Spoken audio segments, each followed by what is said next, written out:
Hi everyone. This is what happened to me when I got government housing part 41.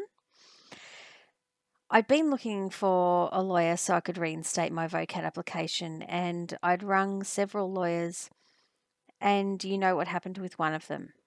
And then on the 22nd of the 11th, 2016, I got a call from another lawyer, obviously someone that I'd approached and asked to represent me. So I told them about my VOCAT application, and I told them that I would drop off some documents for them to consider, which probably meant going through the humiliation of being refused representation again, and it meant expense and getting dressed in clean clothes, which was something that I couldn't always afford, given that the laundrette was so expensive for me. But I knew that I had to do it. I wanted someone else to take on some of the burden that was dumped on me by the duty failure of the police and by everything that the respondent had burdened me with. So on the 23rd of the 11th, 2016, I attended another lawyer and I gave the receptionist some documents. I don't know if I handed them documents or a USB stick, but it was evidence and details of what happened to me. On the 27th of the 11th, 2016, I noticed that the respondent had stripped one of his plants and thrown the green waste into my side yard. So I videoed all the rubbish that was building up, including this green waste, so I could submit it as evidence of what he was doing to me when I went back to court for my compensation hearing. And I'll play that video for you now. This is a video of the rubbish as at today's date. As you can see, flowers have been added from the respondent's flower pot, which has been stripped of flowers. So he's obviously dumped them down here.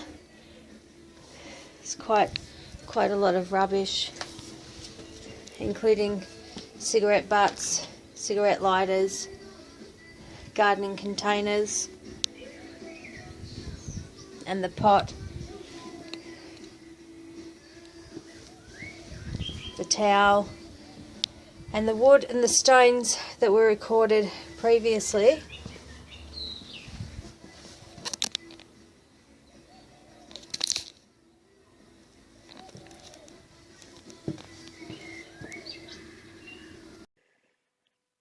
When I went to pick up my daughter from school, we spotted the respondent, so we took a detour and waited a while till we couldn't see him anymore and thought that it was safe to walk home.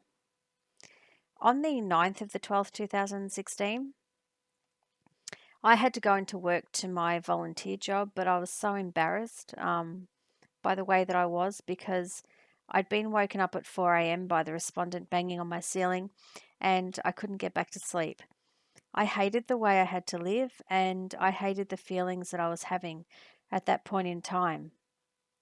My daughter and I would go to bed without watching TV because we were so exhausted by everything that was happening and by everything that wasn't happening, like the police and lawyers not helping us.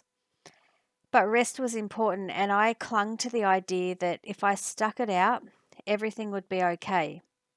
And I'd take my daughter on a wonderful holiday and we could forget about it all.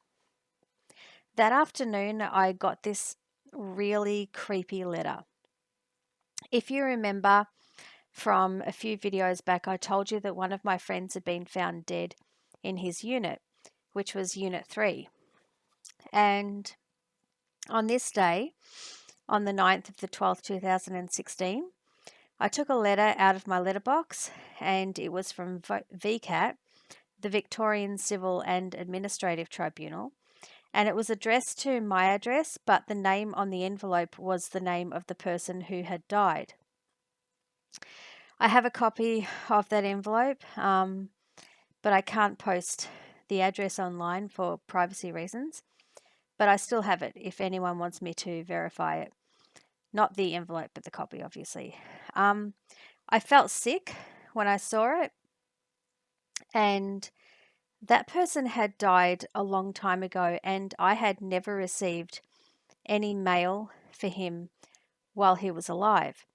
So, in some sick way, someone must have changed his address to my address after he died.